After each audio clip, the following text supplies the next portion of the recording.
Acho que quando for alugando ele vai também, mas vamos orar. Vamos orar por isso. Uma palavra para o pastor Paulo Júnior.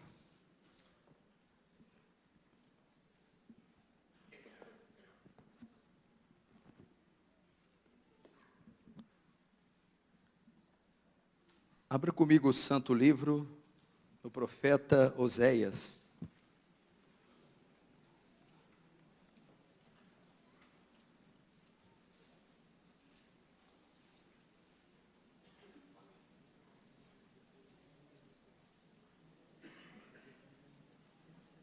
Oséias capítulo 4.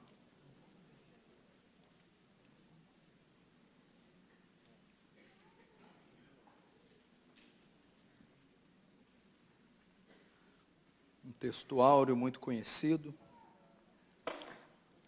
Se você pegar o meio da Bíblia, você vai Salmos, Provérbios, Cantares, Eclesiásticos, Isaías, Jeremias, Lamentações, Ezequiel, Daniel, Oséias 4. Verso de número 6. O meu povo está sendo destruído porque lhe falta o conhecimento. Porque tu, sacerdote, rejeitaste o conhecimento, também eu te rejeitarei para que não seja sacerdote diante de mim. Visto que te esqueceste da lei do teu Deus, também eu me esquecerei de teus filhos. Mas vamos atentar para a parte A. O meu povo está sendo destruído, outras traduções, se perde por falta de conhecimento. Feche os olhos, vamos orar mais uma vez. Santo Deus, Tu nos conheces, Tu sabe que somos pó e que os nossos pensamentos são vãos. Senhor, mas na nossa ignorância, pequenez, insignificância, receba a glória para si, Senhor. Deus, perdoa os nossos pecados e o que temos feito com o seu santo nome. Deus, mas na tua ira, lembra-te da misericórdia. Elas não têm fim, elas se renovam a cada manhã. Lembra-te de Israel, o quanto pecaste, rejeitaste, e tu sempre foi benigno. Sê conosco também. Em tempo de escuridão, Senhor, faz brilhar uma luz aqui nesse local. Uma pequena chama que venha crescer mais e mais, incendiar pessoas, vilas, bairros, famílias, quem sabe a nação toda, Senhor. Não nos deixa, Senhor, morrer, sem que os nossos olhos contemplem uma reforma e um poderoso avivamento. Faz teu reino avançar essa noite. Receba a glória para si e nos conforma à imagem do teu Filho. Em nome de Jesus. Amém. Queridos, preste muita atenção. Eu vou ver o que eu faço com o tempo aqui, porque eu vou fazer aqui um apanhado de mensagens, uma mensagem introdutória a vocês. Preste muita atenção. Eu costumo dizer isso quando eu prego em algumas igrejas. O povo cresce com conhecimento. A Bíblia diz que Jesus percorria toda a Galileia, a Judeia, ensinando. Não é balbuciar palavras incoerentes, nem arrepios e reverberações que traz edificação para a igreja. A fé vem pelo ouvir e ouvir da palavra. A ideia grega ali do ouvir não é emissão de sinal sonoro. Ouvir a fé vem pelo assimilar, compreender, processar, digerir a palavra. Ok? Porque se então, se fosse só o ato de ouvir, eu poderia pregar em árabe, que a fé viria a você. Mas não é o ato de ouvir, assimilar, compreender. Tem gente que vem e só gosta de barulho, de palavra de efeito para arrepiar a terceira vértebra e soltar um glória, mas não entendeu nada, não trouxe edificação nenhuma. Ensinamento. Então eu preciso da sua atenção. O que está acontecendo aqui não é brincadeira. É uma obra de Deus. Você está numa das maiores metrópoles do planeta, um polo. São Paulo é conhecida em todo o globo. São Paulo, Grande São Paulo, é uma cidade que tem milhões de pessoas. E ela também é um polo evangélico. As grandes igrejas evangélicas estão aqui. As matrizes, as mães estão aqui. E não só isso, mas as grandes heresias estão aqui. Aqui é a capital dos falsos profetas e é a capital das heresias, de onde é exportado todo o lixo teológico, doutrinário, para o restante da nação. E nesse tempo tão crítico, que nós nunca vimos igual, é mundial, mas principalmente do Brasil, qual fazemos parte, é trágico, é ligar a TV de manhã no sábado e é dar ânsia de vômito. É ver esses vídeos que eles vão mandando para a gente no YouTube, e é coisas que você há 10 anos atrás, 15, não acreditava, não sonharia que você ia ver dentro de igreja ou com pastores evangélicos. Eu acredito piamente que isso é evidência cabal do fim. Jesus está voltando. Nós estamos contemplando o linear de acontecimentos que não tem mais volta. O relógio começou a contar e não para mais. Prepara-te, ó Israel, para encontrar com o seu Senhor. Pastor, mas sempre teve sinais, poxa, até na época de Paulo. Sim, mas à medida que o tempo aproxima, o fim, eles iriam se intensificar mais. É difícil imaginar como será nosso país, o mundo, daqui 50 anos. Eu não sei o que a gente vai ver na rua. Eu não sei. É crítico. Mas, todavia, entretanto, não obstante, Deus, na sua misericórdia, tem levantado os seus profetas. Tem deixado um testemunho. Tem deixado um ponto de luz.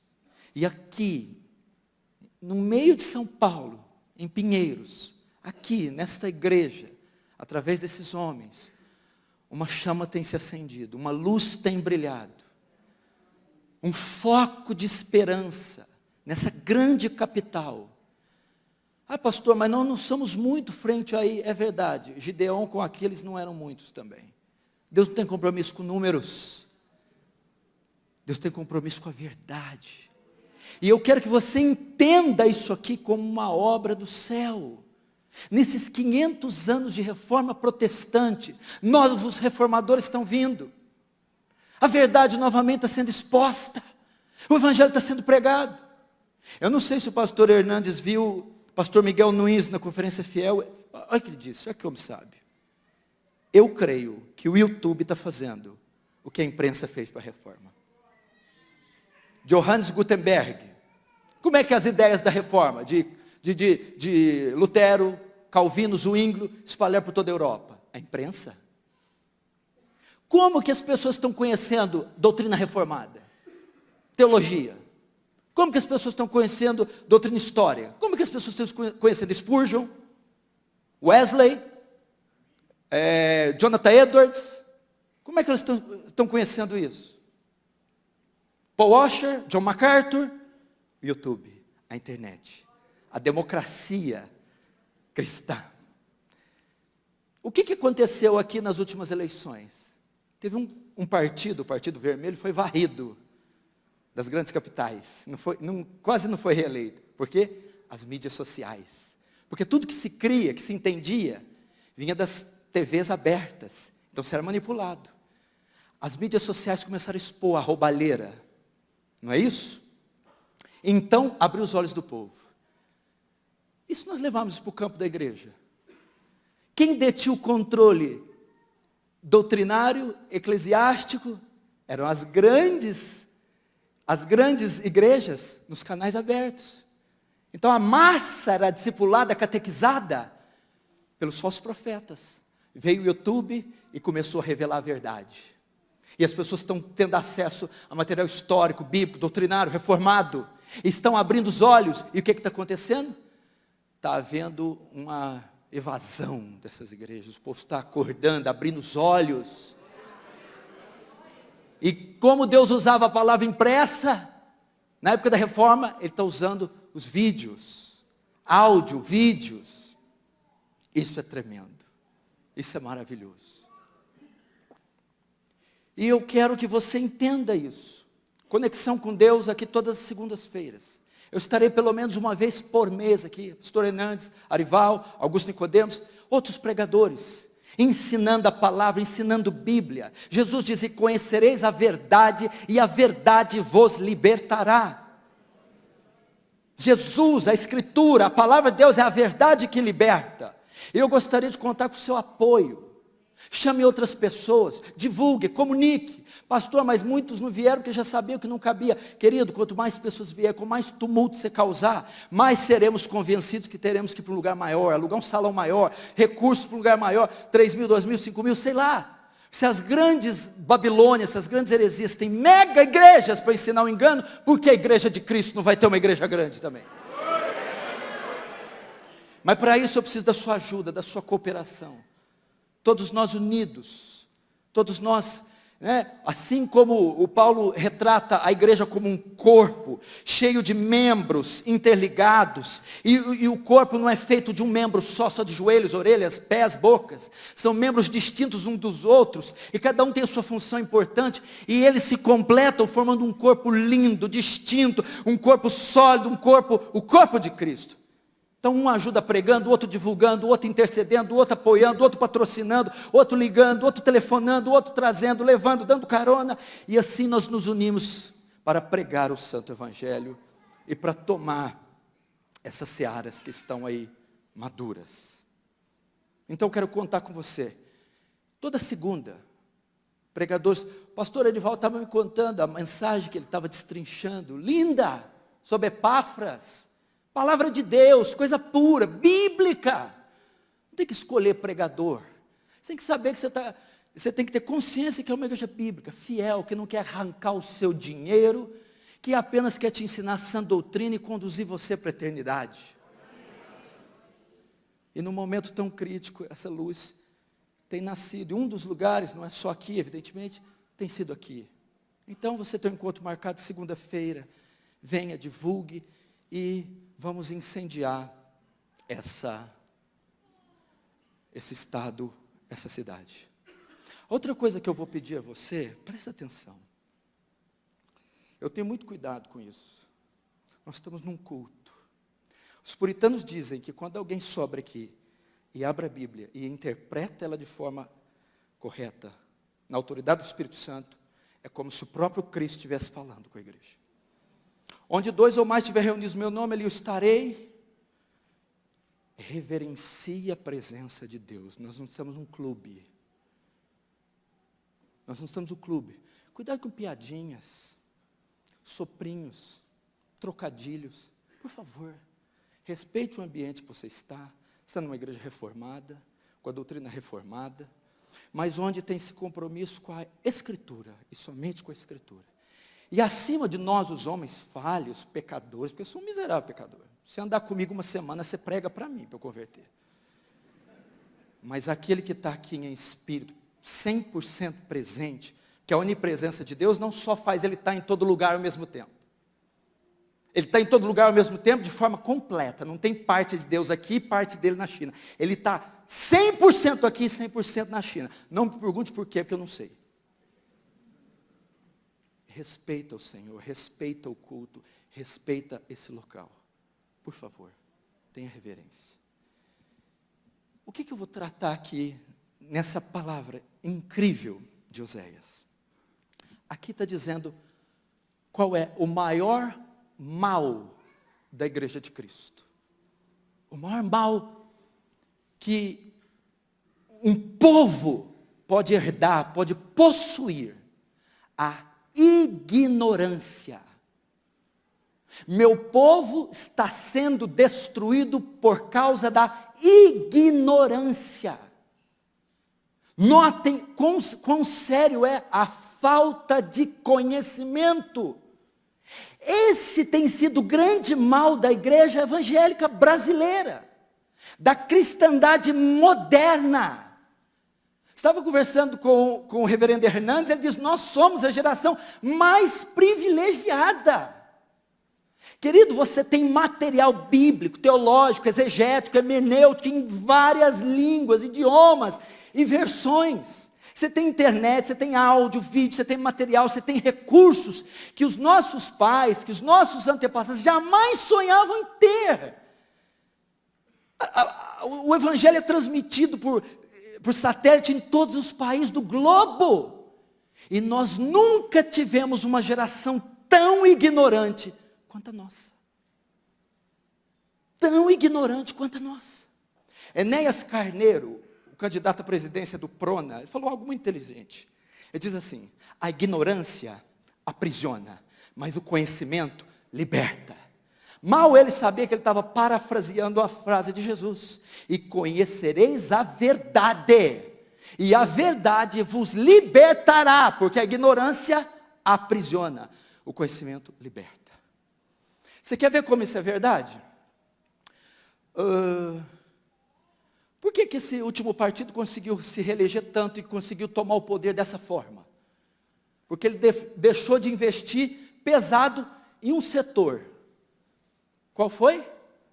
Educação. E qual que era o propósito? Fazer uma massa ignorante, para que esta não saiba se defender, seja facilmente manipulada. Então hoje a mãe, o pai ou os meninos de ensino fundamental estão bebendo uma ideologia marxista, ateísmo, libertinagem, nem sabem o que é, porque não possuem informação suficiente. Então é fácil de você fazê-los engolir qualquer coisa. Teologicamente, doutrinariamente, foi a mesma coisa. Essas igrejas estão pior que a igreja católica. Você vai e pega um folheto na entrada. Tem ali a liturgia da missa. Ninguém precisa de Bíblia. Tem umas que é tão miserável que nem o folheto dá. Então, eles estão crendo em tudo que se ensina, porque as pessoas não têm o hábito de ler a Bíblia, e quando leem não sabem interpretar a Bíblia. Então nascem igrejas, igrejolas em cada esquina, e vão agregando, e vão pescando fiéis, e todos vão ali se envolvendo, e amontoando, e vai se inchando, e temos aí essa grande meretriz, sem qualidade nenhuma. Isso aconteceu 500 anos atrás. A Bíblia foi deixada de lado, foi trocada por encíclicas, bulas, foi trocada por infalibilidade papal, por tradição. Vivemos um tempo ali de quase 12, 15 séculos de ignorância, e a igreja de Cristo foi aprisionada. E como foi que ela saiu disso? Um monge agostiniano, ao estudar a carta de Paulo aos Romanos, é iluminado, a hora que ele vai ler o versículo 17, nele, no Evangelho, se descobre a justiça de Deus, como está escrito, de fé em fé, pois o justo viverá da fé. O conhecimento libertou aquele homem, iluminou a mente dele, e dali dá início a um movimento que transformou a história, marcou a história, a reforma protestante. Aí nós temos ali Philippe Melanchthon, Zwinglio, aí a mente de Calvino escrevendo as Institutas, a exegese bíblica. Então a igreja de Cristo retorna para a Escritura e passa a ser uma igreja saudável, bíblica. Qual que era o grande viés da reforma? Sola Escritura. Voltar para a Escritura, o ensino da Escritura, o estudo da Escritura, a pregação da Escritura e somente da Escritura. Ah, pastor, mas lá na minha igreja prega a Escritura, não é o sola Escritura somente, é o tota Escritura também. Toda a Escritura. A reforma também foi uma reforma hermenêutica, porque o Papa, quando olhava, quando eles tinham certos textos que eles interpretavam. Olha, a besta do Apocalipse, ou quando pegavam um texto de Daniel, eles davam uma interpretação alegórica, sem fundamento nenhum. É igual você pegar a besta que emergiu da terra. Ah, essa é minha sogra. Não é tua sogra, meu filho. Tem coisa pior que a tua sogra. Não estou falando nada contra as sogras cristãs de Deus, aquelas que não fofocam. É difícil, mas existe. Agora eu vou elencar aqui pelo menos 6 áreas que precisam de reforma, que estão perecendo por falta de conhecimento. Entendeu? A igreja brasileira sofre pela ignorância. Nós não temos uma nação tão dura ao Evangelho. Nós temos uma nação ignorante. Nós temos pessoas como Martin Lloyd Jones escreveu, sinceras, mas erradas. Tem zelo, como está em Romanos 10, mas sem entendimento. Tem paixão, mas sem conhecimento. Tem piedade, mas não tem ortodoxia. Isso está matando. A igreja precisa voltar desesperadamente ao estudo das Escrituras, à pregação expositiva, à exegese bíblica, à hermenêutica, para que ela então saia dessa lamaçal de ignorância. 6 pontos, 6 áreas pelo menos, que ela se perde por falta de conhecimento, que ela está sendo destruída por falta de conhecimento. 6 áreas que precisam de reforma. Primeiro, o culto. A ignorância quanto ao culto. O que está acontecendo com os cultos? O que você vê hoje é cultos antropocêntricos. O grego antropos, o homem. O culto gira em torno do homem. Hoje o que se tem é o culto à personalidade. Meu irmão, hoje o culto, o momento de culto do domingo é todo projetado para o homem. O louvor é feito para o homem, a liturgia para o homem. O pastor se descabela a semana inteira para preparar um sermão que agrade, satisfaça o homem. Elemento, circunstância, fatores que estão integrando os elementos de culto estranhos, forâneos, que não condiz com a verdade bíblica. Shows, dança, teatro, apresentações. O culto hoje, eu já fui em congregações enormes, que o culto gira em torno da oferta. É o culto a mamon, é o culto ao dinheiro. O momento mais esperado do culto é o da oferta. É um momento especial. A oferta cura, a oferta liberta, a oferta expia pecado, a oferta adora a Deus. Culto a mamon. Campanhas. Querido, você precisa aprender o que os puritanos ensinaram, o princípio regulador do culto. O que é isso? Que Deus deve ser adorado como Ele decretou. Deus deve ser adorado conforme está nas Escrituras. O culto deve ser teocêntrico.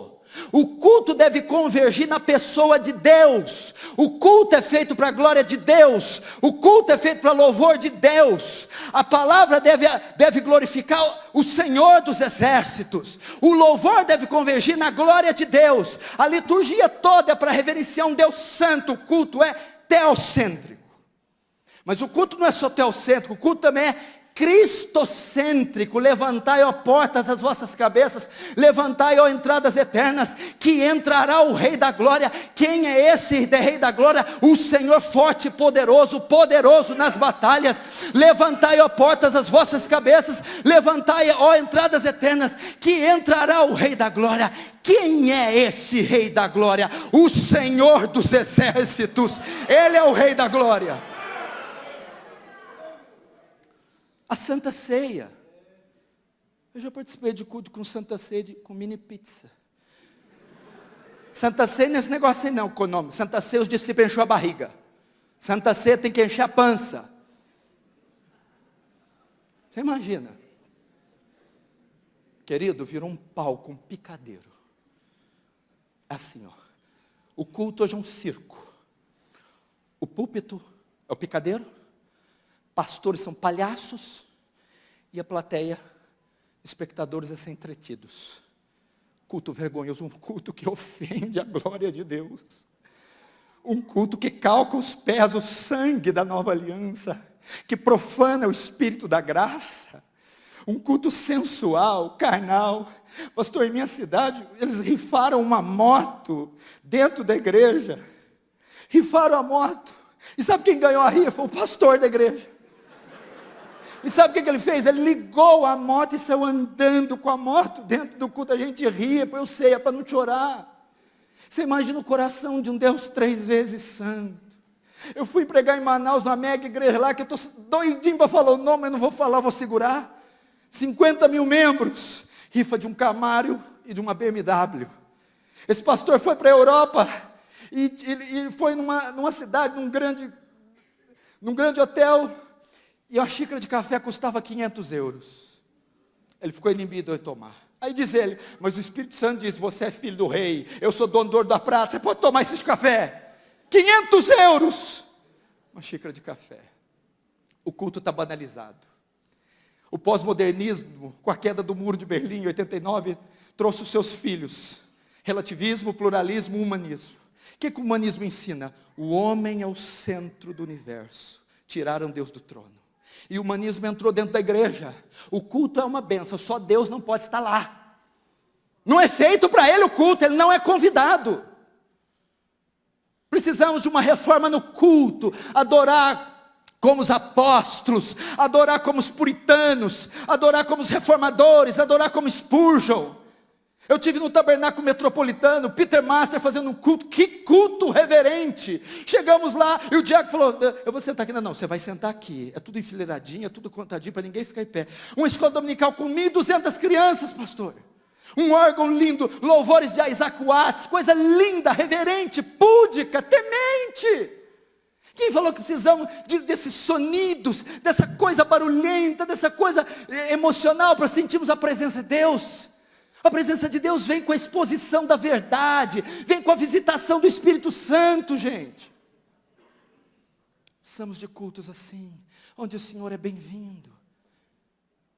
A Santa Ceia, os puritanos se preparavam uma semana para a ceia. A gente está jogando videogame, vendo Faustão, brigando com a mulher, brigando com o pasteleiro, e vem para participar da ceia, da mesa do Senhor. Nós somos o tipo daqueles guardas romanos, brigando pelas vestes e tal, diante da cruz. A cruz é um símbolo da mesa, da ceia, o sacrifício. E os centuriões ali são o símbolo do desprezo, da carnalidade, da luxúria, da irreverência, diante do sacrifício. Nós estamos assim, não nos preparamos para a ceia, para participar daquele pão santo que é o símbolo do corpo, daquele vinho que é um símbolo do sangue, da aliança, do sacrifício que foi feito para esses miseráveis pecadores. Quando eles realizavam o culto no domingo de manhã, o sábado era um dia de se preparar para a ceia do domingo. Não é dia para festa, cinema, balada, para encher a cara, para brigar com a mulher. Não, vamos nos preparar, porque amanhã tem a mesa do Senhor. Uma reforma no culto. Uma reforma, o culto deve voltar a ser teocêntrico. Ó profundidade das riquezas, tanto das ciências como do conhecimento de Deus. Quão insondáveis são seus juízos, quão inescrutáveis os seus caminhos. Quem compreendeu a mente do Senhor e quem foi seu conselheiro? Quem primeiro deu a ele para que depois lhe possa retribuir, porque dele, por ele, para ele são todas as coisas. Glória, pois, a ele eternamente. Amém. Segundo, precisamos de uma reforma na teontologia. Sabe o que quer dizer a palavra ontos? Ser. Tel-ontos. O estudo do ser de Deus. Eu vou te falar uma coisa, choque-se. O Deus que a igreja evangélica brasileira adora não é Yahweh, não é Jeová. É um outro Deus. O que a maioria das igrejas faz no domingo de manhã à noite é cometer idolatria. 2 Reis capítulo 4 diz assim, meu povo fez para si ídolos. Outras traduções, meu povo fez para si deuses. O que está sendo adorado nessa nação é um Deus que os homens fizeram com seu ventre. É um Deus, como o reverendo Hernandes diz, palatável. É um gordo velho que se veste de vermelho e grita, ho, ho, ho. Não é o Deus da Bíblia. Há uma ignorância quanto aos atributos de Deus. Querido, você não pode adorar quem não conhece. Não foi isso que Jesus falou para a mulher samaritana? Vós adorais quem não conheceis. Eu sou samaritano, o culto de vocês é misto. Vocês não conhecem. Vocês estão adorando um factoide. As pessoas não sabem quem é Deus. Qual a última vez você foi numa conferência sobre os atributos de Deus? Leu um livro sobre os atributos de Deus? Participou de uma semana dos atributos de Deus? Salmo 50 diz assim, ó, pensava que eu era como tu? O Senhor está repreendendo o povo. Vocês estão achando que eu sou como vocês? É a exata expressão do Deus da igreja brasileira. É um Deus humanizado, um Deus inócuo, que não infunde terror, um Deus que se dá tapinha nas costas, um Deus que você coloca na parede, um Deus que você exige dele, um Deus frouxo, um Deus que só serve para atender demanda. Lembra que uns 10, 15 anos atrás, um incircunciso aí chamado Armandinho lançou uma música assim: quando Deus me desenhou, Ele estava namorando. O que ele passa aí? A imagem de um Deus de boné para trás, muito legal, que você pode bater papo, né? Os evangélicos estão fazendo a mesma coisa. Quero vestir tua sandália, lá. Quero colocar a tua camisa mais larga do que eu, comer no teu prato. Abraça-me e eu te abraçarei. Olha para mim, me beija. Beijar Deus, vestir a sandália de Deus, abraçar Deus. Vou te falar o que Deus falou para Moisés, quando Moisés atreveu a pisar no rochedo do Sinai: tire as sandálias, porque a terra que pisa é santa. Agora quer saber se Moisés beijou a Deus? Ele não se atreveu a olhar para a sarça, ele não conseguiu olhar para a glória de Deus, porque senão ele ia morrer. Você está equivocado quanto a Deus. Precisamos estudar os atributos de Deus, o nome de Deus. Você sabe o que quer dizer esse mandamento? Não tomarás o nome de Deus em vão, porque o nome de Deus é santo. Significa, não é só usar uma palavra chula e envolver Deus, que também é pecado. Você vê o nome de Jesus, o nome de Deus escrito em botiquins, em barraquinhas, Jesus sendo comercializado, o nomezinho dele vendido como souvenir, a preço de banana, como se fosse um nome qualquer. Jesus, Deus, Cristo, é lindo, num boné, num pingente ali, numa pulseirinha de humano. Um nome santo desse, o nome está intrinsecamente ligado à pessoa. Não tomar o nome de Deus em vão, é não associar o nome santo de Deus as coisas imundas do nosso dia a dia, a esse secularismo mundano. O judeu ortodoxo leva isso tão a sério, que ele, quando quer falar o nome de Deus, ele não pronuncia eu sou, quer dizer Yahvé.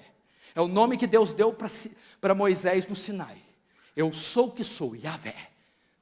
Por causa desse mandamento, não tomar o nome de Deus em vão, ele tem tanto medo de ofender a glória de Deus com sua boca suja, que quando ele quer fazer Deus, ele usa o termo Adonai.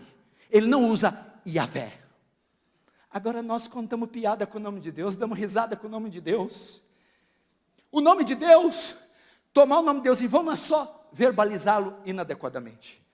É quando você que é crente, e é um representante do céu, e representa e carrega o nome dele, está associado a algum escândalo, alguma carnalidade, você, por representar esse nome, está tomando o nome de Deus em vão. Precisamos voltar a estudar os atributos. A onisciência de Deus. Deus sabe tudo. Sabe quando... você sabe o código genético de uma ameba? Só o código genético de uma ameba, você preenche 1000 vezes na enciclopédia britânica, dá 4 bilhões de palavras. A onisciência de Deus. Sabe quanto é a distância do Sol, da Lua e da Terra? 83 mil quilômetros. Se fosse o dobro, as marés inundariam 3 vezes a Terra por dia e mataria toda a vida animal e vegetal. Quem calculou a distância exata? A onisciência de Deus. A onisciência de Deus. A rotação, que é o movimento que a Terra faz em volta do próprio eixo, a translação, o movimento que ela faz em torno do Sol, se fosse aumentado 1/10, nós morreríamos todos de frio.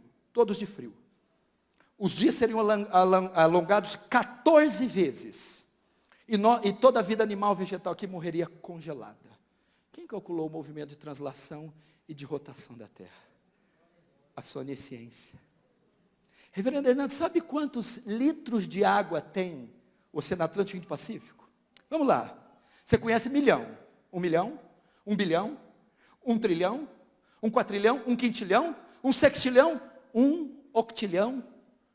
E 7 sextilhões de litros de água tem na Terra. Tenta calcular isso. Deus fala que pega os mares e oceanos com a concha da mão, ao Espírito Santo, E eu preparando esse sermão, a torneira do meu banheiro pingando. Eu fui lá e falei, eu quero ver quantas gotas de água cabem na minha mão. Contei, 1, 2, 3, 37 gotas. 1 octilhão de litros de água, para Deus, numa imagem figurada, antropomórfica, é equivalente a 37 gotas de água.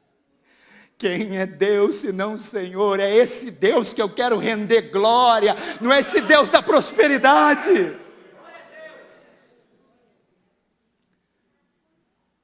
Não é o Deus da prosperidade. Deus onipotente, Deus onisciente, Deus onipresente. Eu não vou ter tempo para falar aqui, mas esse atributo eu não posso deixar de falar. A santidade de Deus, a ignorância quanto a Deus. Os puritanos diziam que a santidade de Deus não é um atributo de Deus, é o atributo de Deus. O que é a santidade de Deus?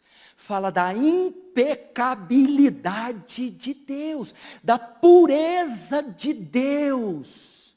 Tu é tão puro de olhos, Abacuque 1,13, que não podes contemplar o mal. Você precisa saber de algo, quando você se dirigir a Deus, quando você orar a Deus, quando você pegar no livro de Deus, quando você pregar em nome de Deus, cantar em nome de Deus, você tem que ter em mente, Deus é santo. Os serafins, lembra dos serafins? No ano que morreu o rei Uzias, eu vi o Senhor sentado no alto sublime trono. Ele viu os serafins, ele tinha 6 asas, com 2 cobria o rosto, com 2 cobria o pé, com 2 voavam. Por que os serafins cobriam o rosto? Os serafins são as criaturas mais majestosas que Deus criou. Por quê? Dado a proximidade que eles estão do trono de Deus. São as criaturas que mais se aproximam da glória de Deus. Mas para que eles estejam lá, tão próximos do trono e não sejam fulminados, eles cobrem o rosto. Por que eles cobrem o rosto? Os teólogos são unânimes. R.C. Sproul, Paul Washer, Don Carson, os puritanos. Porque a radiação de santidade que emana daquele trono é tão grande que aqueles serafins não suportam olhar. E se eles olharem, eles são dizimados. Por que eles cobrem o pé? Porque aquele local onde o trono está estabelecido é tão santo que não pode sequer ser pisado. Esse é o Deus que você tem que temer. O Deus que você ora, crê, louva, adora. Prega, ele é santo. Mas notem, tem uma coisa mais magnífica aí. Não é tanta a postura dos serafins que chama a atenção, é o que eles falam. Sanctus, sanctus, sanctus. Santo, santo, santo. Na língua hebraica, não é como nós. Quando a gente quer dar ênfase numa palavra escrita, a gente põe maiúsculo, negrito, aspa, parênteses, que você quer dar ênfase numa palavra escrita. No hebraico não é assim não. No hebraico, quando quer dar ênfase, repete. Você vai ver isso em Provérbios, você vai ver isso em Jesus, verdade, verdade vos digo. Quando Jesus fala em verdade, presta atenção, aquilo é importante. Você, quando vê os serafins dizer santo, santo, santo, é o único atributo que é elevado ao 3º grau de repetição. Você não encontra na Bíblia, Deus é amor, amor, amor. Deus é justiça, justiça, justiça. Deus é bom, bom, bom. Mas a santidade você encontra, Deus é santo, santo, santo. Intensamente santo, totalmente santo. É um ser todo santo. Nadab e Abiú foram queimar fogo estranho, Deus os matou. Por quê? Santidade. Uzá foi tocar na arca, Deus o matou. Por quê? Porque ele é santo. O objeto do seu amor, Jesus, se tornou o objeto da sua ira. E Deus matou o objeto do seu amor. Quem? Jesus. Por quê? Por levar o pecado do homem. A sua santidade não pode permitir. E ele descarrega a sua ira sobre o filho. E você vem orar a Deus de qualquer jeito. Vem para um culto de qualquer jeito. Sobe aqui e prega de qualquer jeito. Toca nesse livro de qualquer jeito. Deus é santo. Ignorância quanto aos atributos de Deus. Pensava que eu era como tu. 1 Coríntios 15, Paulo diz assim: recuperem o bom senso e parem de pecar, porque alguns de vós não têm conhecimento de Deus. Por que há um pecar desenfreado dentro da igreja? Porque não há temor. E por que não há temor? Porque eles não conhecem a Deus. Terceiro, eu vou me alongar aqui porque eu não dou muito conta com o negócio de tempo não, mas vamos lá. Eu vou devagarzinho aqui, nós chega lá. Relógio para em nome de Jesus.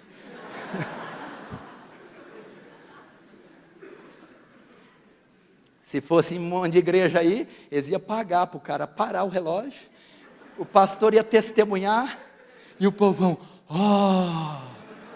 como somos enganados facilmente. Aí o varão ainda fala assim, irmão, Deus parou o sol e a lua para Josué e parou o relógio para mim. Terceiro, uma ignorância quanto ao Espírito Santo. Esse aqui se eu tivesse tempo. Primeiro, quanto ao culto. O culto só falta começar assim. Lá, lá, lá, lá, lá, lá, lá, lá, lá, lá, lá, lá. Ok, só está faltando. Aliás, eu já vi isso, mas eu não vou falar para a moda não pegar. Segundo, a pessoa de Deus. Terceiro, o membro da trindade mais desprezado. O Espírito Santo hoje é sinônimo de cair no chão, de rir, rolar, ser cachorro, visagem, revelamento e profetada. Espírito Santo é sinônimo de baderna. Culto litúrgico, ortodoxo, é gelado. Não tem, Espírito Santo não passa lá.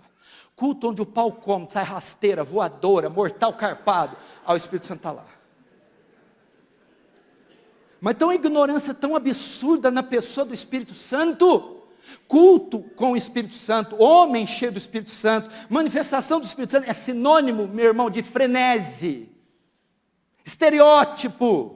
É cair no chão, é rolar, é repousar no Espírito, é cair no Espírito, é falar em línguas, é profetizar, é ter visão, é curas, é profecia, é manifestações malucas. E isso é o Espírito Santo da igreja moderna. Ser cheio do Espírito Santo é quem roda mais, quem pula mais, quem cai mais, quem profetiza mais, quem cura mais.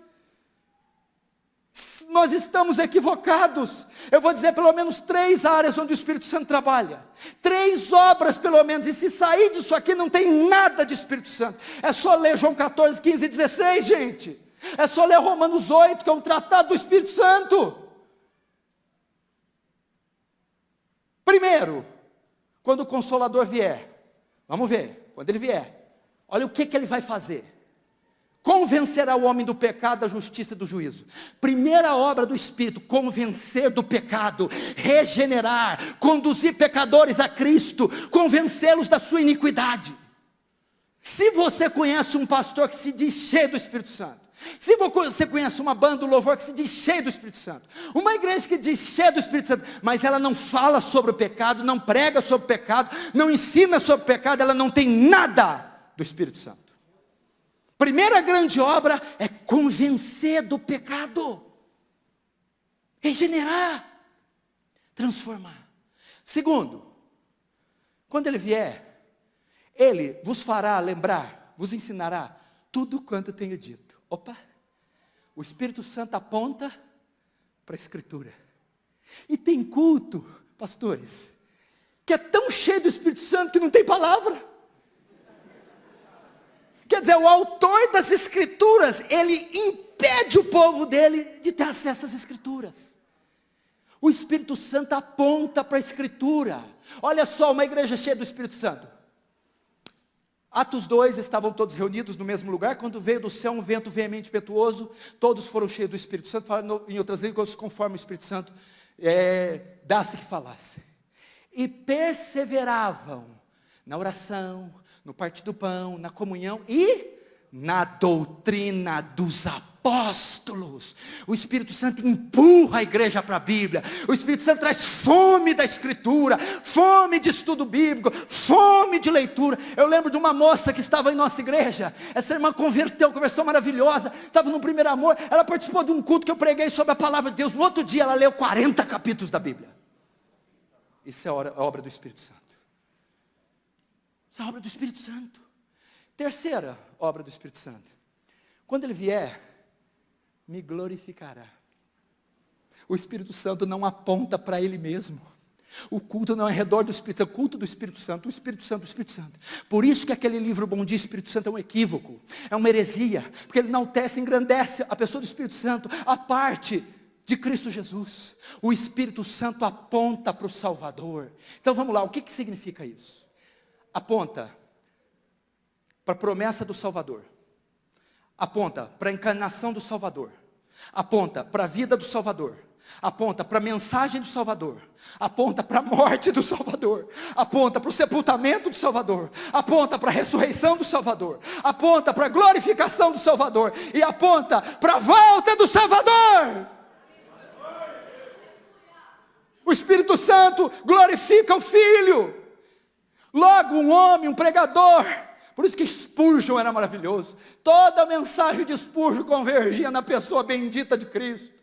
Martin Lloyd Jones sempre exaltando Cristo. Os puritanos, John Knox escreveu um livro tremendo, a glória de Cristo, tudo é para Cristo. Vai ler o livro de Colossenses, fala da supremacia de Cristo, que coisa linda. Fala nele foram criadas, quer trono, quer principado, quer potestade, coisas visíveis e invisíveis, tudo foi criado por Ele, para Ele.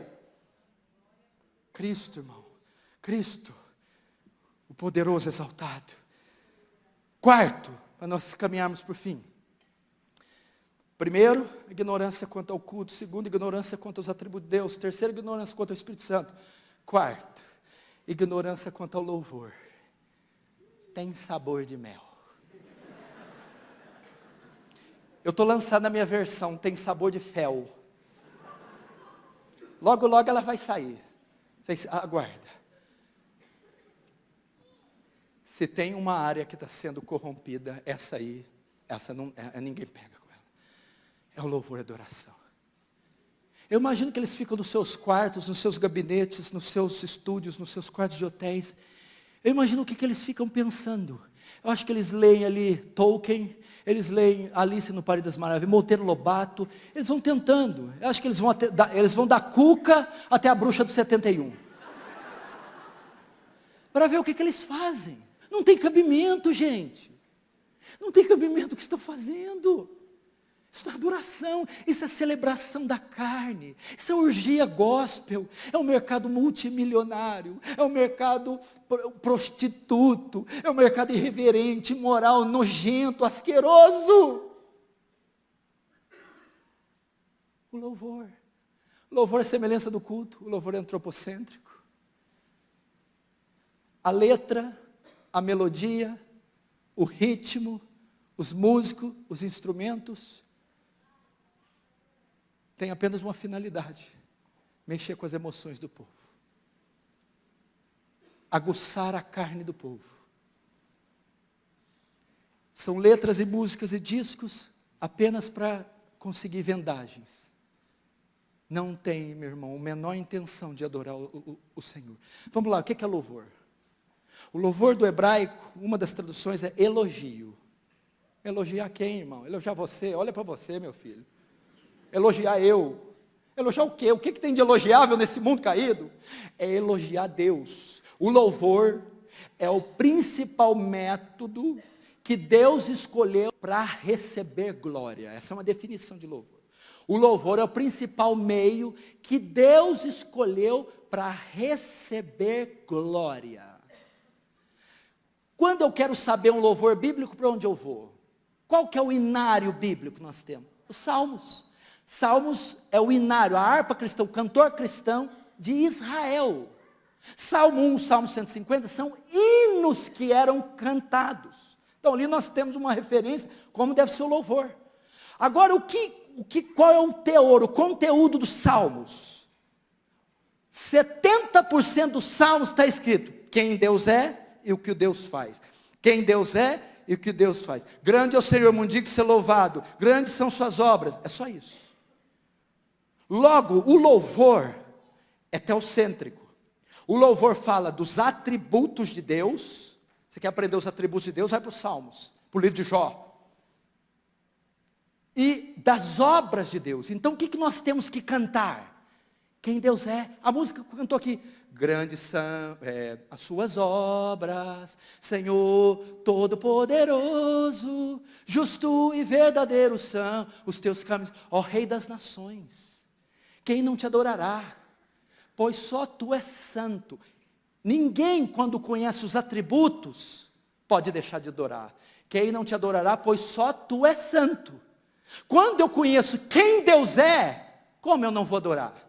Agora, as suas obras.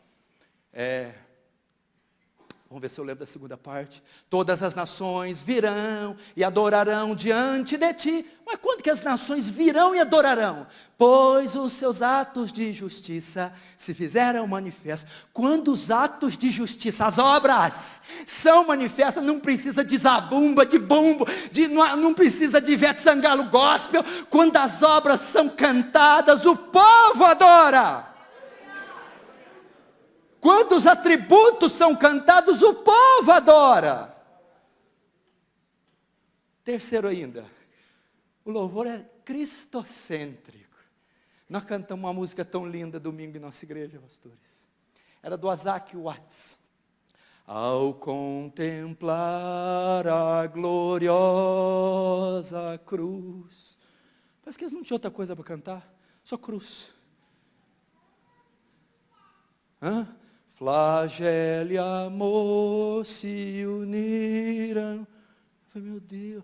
Isaac Watts, cruz. Ó, quão cego andei e perdido vaguei, longe, longe do meu Salvador. Mas do céu ele desceu e o seu sangue verteu para salvar um tão pobre pecador. Já li mais, cantei mais teologia que todo louvor gospel contemporâneo junto. Querido, cante a cruz. Cante os atributos de Deus. Terceiro, Salmo 119, verso 154. Seja os teus decretos, seja a tua lei, seja a tua palavra, o tema dos meus cânticos. Cante a Escritura, cante o Evangelho. Nós na nossa igreja, sabe qual a música nós tiramos lá? Romanos 5:1. Justificados, pois, pela fé, nós temos paz para com Deus, por meio de nosso Senhor, Jesus Cristo, porque também nós temos entrada pela fé, a essa graça a qual estamos firmes. Eu ensino doutrina para a igreja, eu ensino Bíblia para a igreja, justificação pela fé para a igreja, cantando. Paulo, em Colossenses, estava sendo atacado pelo gnosticismo. Gnosticismo está atacando a igreja de Colosso. Paulo chegou com os presbíteros assim, canta doutrina. Canta doutrina. Colossenses 3,16. A palavra de Deus habite ricamente em vós, entoando, cantando entre vós, salmos, hinos e cânticos de louvor. Ou seja, cante doutrina, cante expiação, cante justificação, cante adoção, cante evangelho, cante santificação. O louvor tem essa função. Você lembra da época da ditadura?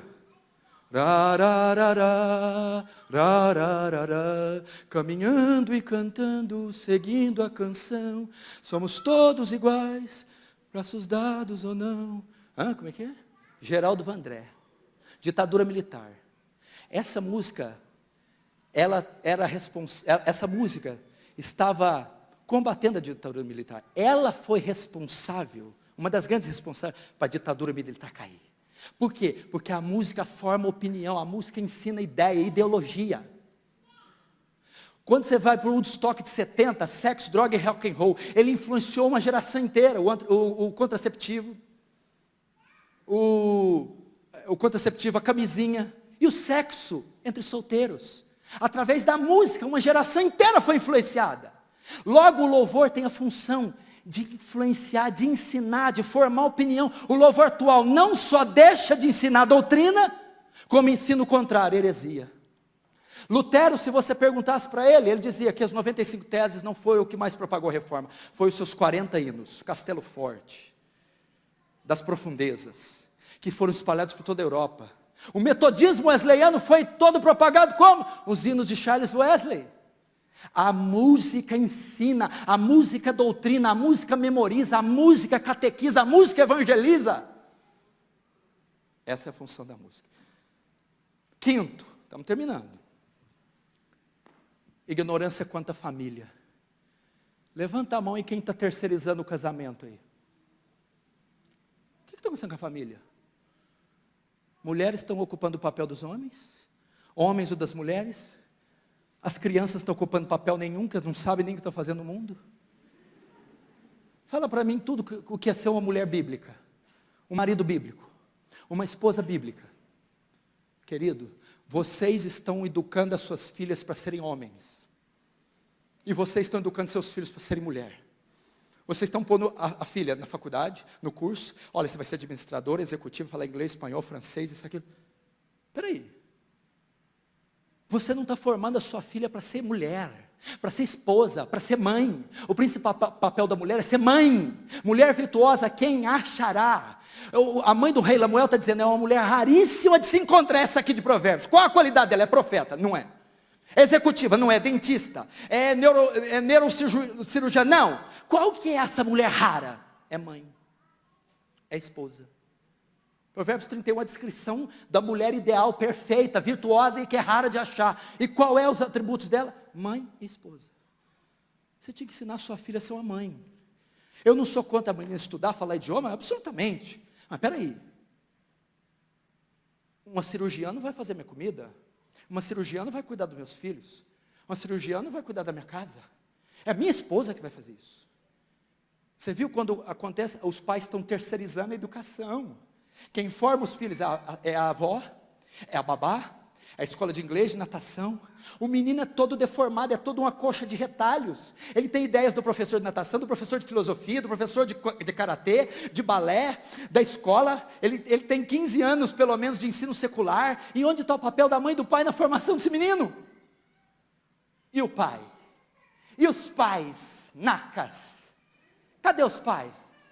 Tem algum homem aí? Diz amém. Amém. Tem certeza? Dá uma cheirada aí, vê se é macho mesmo. Querido, está em extinção essa raça, hein? Preserva aí, minha filha, porque está faltando. Qual que é a função do homem?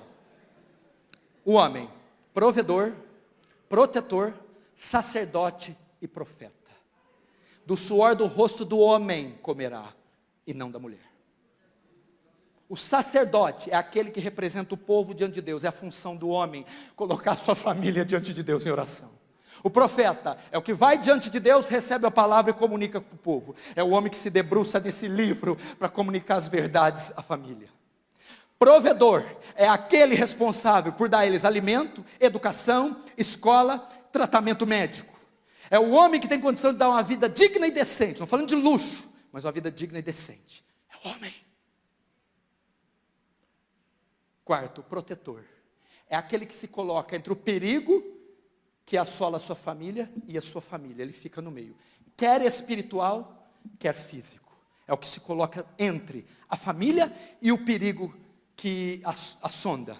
Quer espiritual, quer físico. É o homem que pega no chifre do capeta para a família. Ah, vou usar essa palavra. É o homem que briga com as forças espirituais.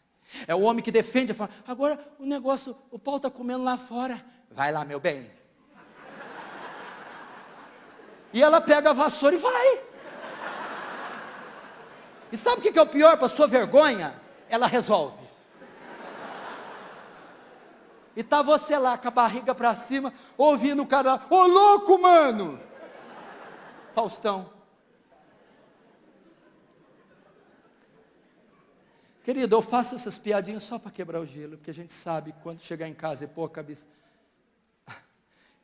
no travesseiro. Eu não quero ser Davi. Eu tenho estudado muito Davi, é um dos homens que eu mais tenho admirado, porque é o que mais identifica com a gente. Quando a gente olha o apóstolo Paulo, a gente só falta dar uma capa para ele voar.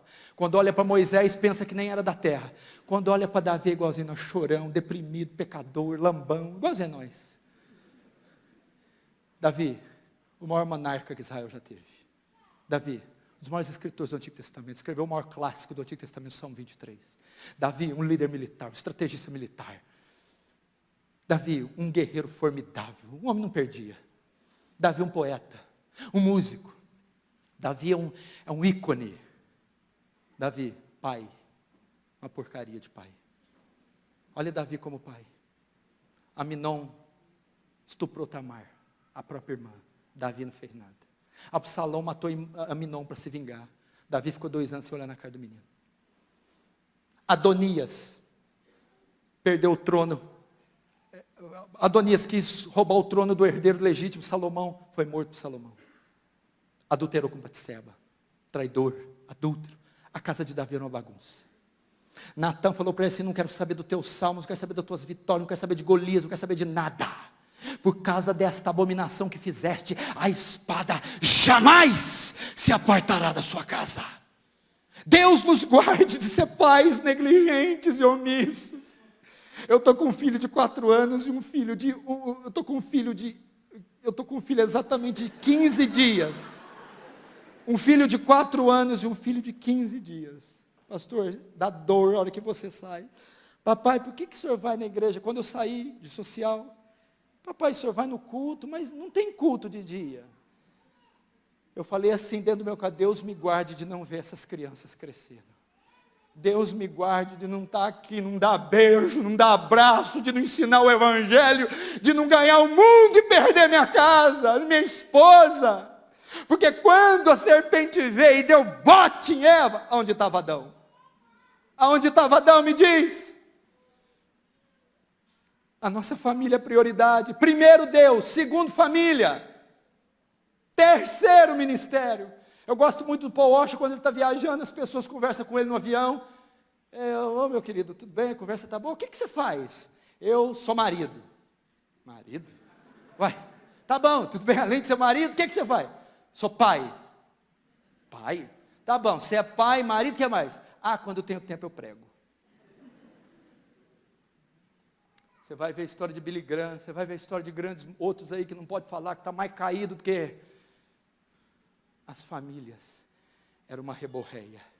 O homem, o sacerdote, a mulher auxiliadora e os filhos em submissão. Amém? Último, e nós encerramos. Senão eu não volto aqui mais e o pastor depois acaba comigo. Rapidinho. A ignorância quanto ao evangelho. Uma reforma quanto ao evangelho. Está sofrendo? Vem para a igreja. Pode sofrer. Está com caroço? Vem aqui. Ele vai ser tirado. Está encalhada a serva? Vem.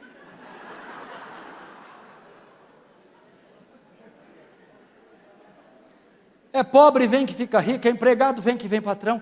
A isca que está sendo usada para atrair o pecador é algo espúrio. Deus tem a melhor vida para você aqui agora. Deus tem um plano maravilhoso. Jesus te ama. As pessoas estão equivocadas. A isca para trazer o povo, irmão, é campanha, é a unção, é o milagre, a prosperidade. Nós não temos conhecimento do evangelho. Ignorância quanto ao evangelho. O evangelho não é a melhor vida aqui na terra, não é cura, não é riqueza. O evangelho, querido, resume-se nisso: um Deus santo e justo salva pecadores injustos mediante a morte substitutiva do seu filho. O seu filho naquela cruz leva o nosso pecado, com o nosso pecado a culpa, e ele paga pela culpa, sendo despejada nele a ira de Deus. Quando a ira de Deus é despejada, Deus satisfaz a sua justiça, e agora ele pode ser justo e justificador daquele que crê. Jesus, no terceiro dia, ressuscita dos mortos, demonstrando assim que Deus aceitou o seu sacrifício, e agora, mediante o sacrifício, ele ordena que todos os homens, em todos os lugares, se arrependam e creiam no evangelho. Isso é o evangelho. Isso é o evangelho. O ministério do Ray Comfort fez uma pesquisa e disse que 80% das pessoas que fazem sua decisão para Cristo não permanecem. Significa, de cada 1000 que fazem profissão de fé, que batizam, 800 desviam, saem. Por quê? Porque a isca que é chamada, que é usada para atraí-los, não é o evangelho. Se eu te atraio com uma promessa falsa, você fica algum tempo. A hora que você vê que a promessa não cumpre, você vai embora. Vamos dar um exemplo aqui na igreja Pinheiros. O pastor Erival põe uma faixa aí: curas milagrosas, espetaculares, sobrenaturais, toda quinta. Aí tem uma bruxa satanista que ama o demônio, o capeta. Ela não gosta de Deus, o filho dela fica doente. Ela tenta de tudo e nada. Ela está com o filho no colo. Aí ela passa e vê lá, milagres, quinta, tal. Eu vou lá. O que atraiu ela não foi a glória de Deus, não foi o evangelho, não foi o amor por Deus. Ela só foi para lá porque ela quer ver o filho curado. E ela ficará lá, orará, fará toda a liturgia, todo o metodismo do culto, até que a filha seja curada. É isso que tem acontecido nas igrejas. Elas fazem promessas que atraem carnais, interesseiros. Eles estão lá até que aquilo se cumpra. Mas eles não foram lá convencidos da necessidade de um Salvador. Logo, a isca para trazer essas pessoas é o Santíssimo Evangelho. Então haverá conversões verdadeiras, regeneração, adoção, santificação. E teremos uma igreja gloriosa quando o Evangelho voltar a ser proclamado. A Deus seja a glória, a Deus seja o louvor. Vamos ficar de pé e vamos encerrar. Vamos orar, depois o pastor vai encerrar.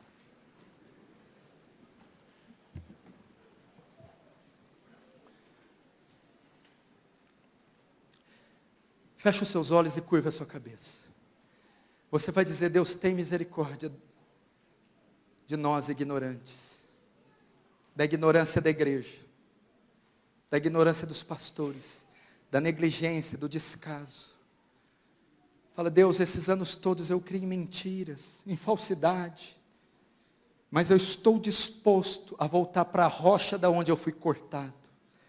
Eu estou disposto a voltar a caminhar na vereda da verdade. Fala para Deus: ensina-me os teus caminhos, ilumina meus olhos para eu entender as maravilhas da tua lei, me dá conhecimento bíblico. Deus, tu disse: conhecereis a verdade vos libertará. Deus, me leva à verdade, me ensina a verdade, até que ela me liberte do engano, da crendice, da mentira, do misticismo. E sobretudo, que a verdade me liberte do pecado, me liberte do presente século mau, e me liberte do seu príncipe, Satanás. Ó grande Deus, leva a tua igreja à verdade, em o nome de Jesus. Amém e amém.